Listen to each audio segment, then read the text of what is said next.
Bismillahirrahmanirrahim. Dear students, Assalamu alaikum. I am your English teacher, Amir Bilal. Today we are going to discuss one of the most important topic of English grammar, and that is direct and indirect speech or narration. بیٹا آج ہم paper کے حوالے سے انتہائی اہم topic کے متعلق سکھانے یا بتانے جا رہا ہوں جو پیپر کے حوالے سے انتہائی امپورٹنٹ ہے۔ بدقسمتی سے بہت سارے بچوں نے سینڈ اپ ایگزامینیشن میں اس کویسچن کو چوائس میں چھوڑ دیا تھا، اور ایک بات میں آپ کو بتاتا چلوں کہ ڈائریکٹ انڈائریکٹ ہو یا ایکٹیو وائس پیسیو وائس یا پریپوزیشن یا ووکیبلری، یہ کبھی بھی آپ کا پیچھا نہیں چھوڑے گی۔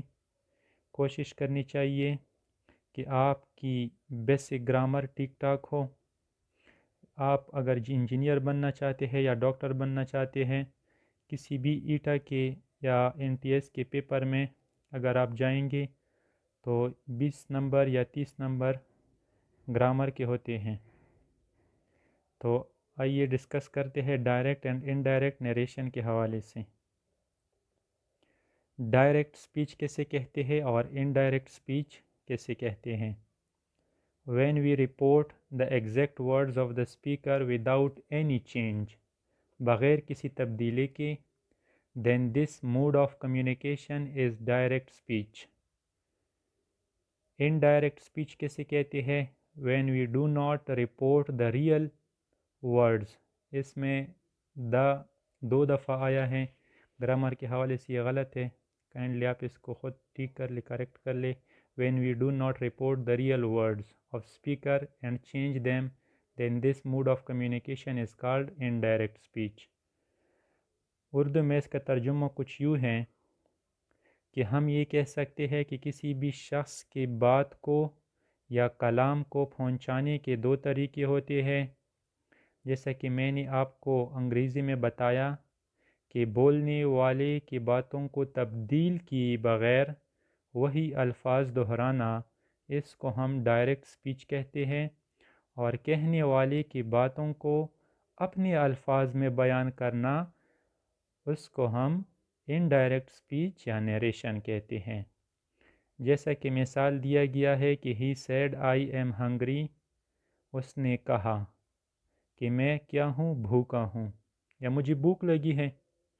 Here the exact words of speaker are، speaker کے ایگزیکٹ ورڈز کیا ہیں؟ I am hungry۔ یہ جو انورٹڈ کاما میں کلوزڈ ہے، بند ہے، اس کو ہم کہتے ہیں رپورٹڈ سپیچ۔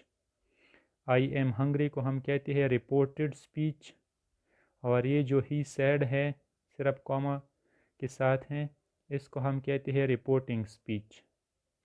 تو رپورٹڈ سپیچ میں کہتے ہیں کہ میں بھوکا ہوں یا مجھے بھوک لگی ہے، and the words reported without any change۔ Indirect speech میں اگر آپ یہی بات کسی دوسرے دوست کو کرنا چاہتے ہیں تو کس طرح کرو گے؟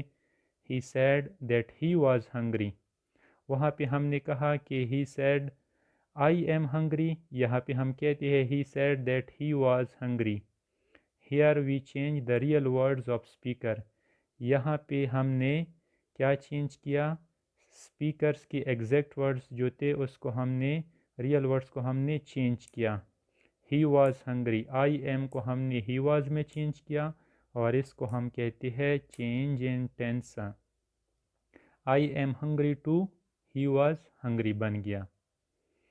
اسی طرح two parts of direct and indirect speech کے ہیں، ایک کو ہم کہتے ہیں رپورٹنگ سپیچ، ایک کو ہم کہتے ہیں reported speech. Reporting speech contain the words of speaker، the person who is reporting the message۔ Reporting speech کہتے ہیں کہ contain the words of speaker، بولنے والے کی باتوں کو، the person who is reporting the message۔ Reported speech کیسے کہتے ہیں کہ reported speech contains the words of speaker whose message is reported۔ مثال کے طور پہ he said، ابھی یہ جو انورٹڈ کاما سے پہلے لکھا گیا ہے he said، اس نے کہا I will call you، کہ میں آپ کو کال کروں گا۔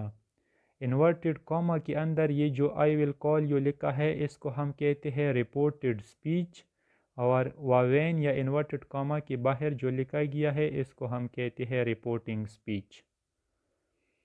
اور اس کے رولز کیا ہیں؟ Rules for changing direct into indirect. اگر آپ کو اس کے متعلق پتہ نہیں ہے، اگر آپ کو رولز کا نہیں پتہ، تو آپ ڈائریکٹ کو انڈائریکٹ میں چینج نہیں کر سکتے۔ سب سے پہلا جو رول ہے اس کو ہم کہتے ہیں کہ چینج ان پرسن یا پروناؤن۔ دوسرا جو رول ہے اس کو ہم کہتے ہیں چینج ان ٹینس یا پھر ورب۔ تیسرا جو رول ہے اس کو ہم کہتے ہیں چینج ان فیو اور سرٹن ورڈز۔ تو 3 باتوں کا خیال رکھیں، چینج ان پرسن اور pronoun, number 2 change in tense اور ورب، نمبر 3 چینج ان